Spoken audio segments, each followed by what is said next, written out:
Everyone, আসসালামু আলাইকুম, welcome back to my channel. তো আনাফের আকিকার অনুষ্ঠানের প্রস্তুতি শুরু হয়ে গেছে। আর আকিকার সাথে আমরা একটু কেক কাটাকাটি করব, সেখানে হ্যাপি বার্থডে লেখা থাকবে আনফর্চুনেটলি। তো যাই হোক, আমরা সকাল সকাল এসে পড়েছি আজকে হোলস ফুডে, কারণ আনাফের কেকের অর্ডার এখনো করা হয়নি।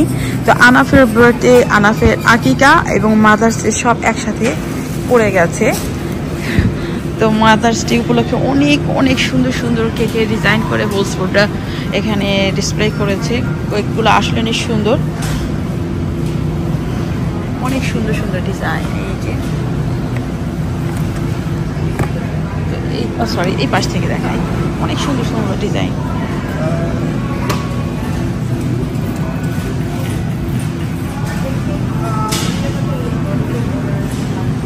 যাই হোক, এখন আমরা কেকের অর্ডার করবো, দেন আমরা চলে যাব। তো আমাদের আসলে কেকের অর্ডারটা করা হলো না এখানে, কারণ আমি করলাম না। ওরা 2 দিন সময় নেবে, আর এগুলো নিয়ে যেতে পারি আমরা বলেছে ওরা।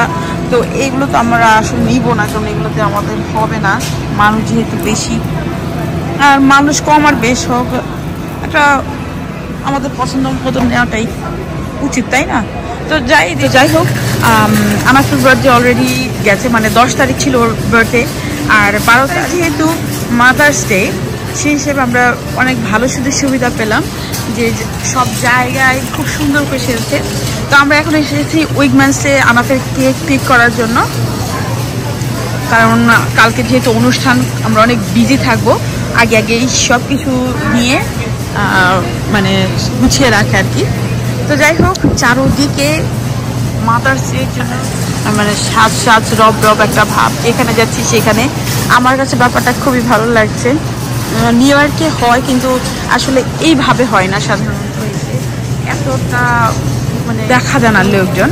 আর এখানে যে সব জায়গায় যে খুব বেশি তা না, যেমন এখানে আছে এই উইকমেন্সে, তারপরে সুরে ওরা খুব ভালোভাবে এটা উদযাপন করতে, কিন্তু আমি সেইভাবে। তো ছেলে বাচ্চা হলে তাদের জন্য 2টা খাসি বা ভেড়া বা দুম্বা জবাই দিতে হয়, সেক্ষেত্রে আমরাও তাই করেছি। এখানে ঘরের ভিতরে আমি এবং আমার পাকিস্তান আন্টি মিলে একটা চামড়া ছাড়াচ্ছি, আরেকটা বাইরে ছাড়ানো হচ্ছে, আনাফের ড্যাডি সেটা করছে। আর আমরা ভিতরে করার কারণ হচ্ছে দিনের বেলা অনেক গরম ছিল, কিন্তু হঠাৎ করে প্রচণ্ড বাতাস, প্রচণ্ড ঠান্ডা সন্ধ্যার পর থেকে পড়া শুরু করেছে। একটা ভেড়া বিশাল বড় বড় ছিল, কিন্তু ওরা এখনো বাচ্চা, একদম কচি, কিন্তু বিশাল বড় বড়। তো যাই হোক, বিদেশের বাড়িতে আমরাই রাঁধুনি, আমরাই কষাই, আমরাই সব, আমাদের কোনো হেল্পিং হ্যান্ড থাকে না, নিজেদেরই সব কিছু করতে হয়। তো আর এখন অনেক রাত, আন্টিরা এখন চলে যাবে, রাত 11টা 12টার মতন বেজে গেছে। তারপরে এই পুরো খাসিটা অ্যাকচুয়ালি আমি কাটাকাটি করেছি, কারণ আনাফের ড্যাডি মানে আমার হাজব্যান্ড একটার খোসা ছাড়িয়ে সে ক্লান্ত হয়ে গিয়েছে। তো যাই হোক, কি আর করা, ছেলের মা বলে কথা, আর কিছুই করার নাই যে এখন আমরা স্টোরে যেয়ে এগুলো করবো সেই উপায়ও নাই।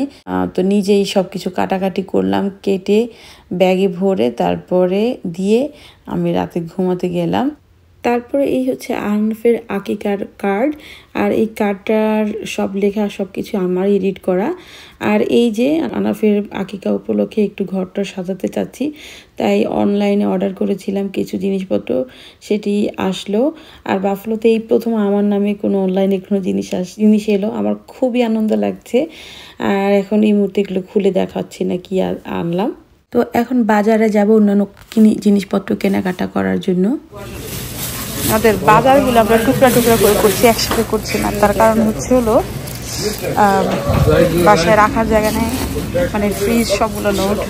রেস্টুরেন্ট ডিপো থেকে একদম এই যে হালাল চিকেন নিলাম হলো ওই যে রোস্টের জন্য। বাজার করে আমাদের গাড়ির অবস্থা হালুয়াটাই, গাড়ি একদম নিচে হয়ে গেছে এক সাইড। তো ঠিক আছে, রান্না বান্না চলছে বড় বড় হাড়িতে, একদম বাংলাদেশি। এটা এখনো আন্ডার প্রসেস, সালাদের জন্য।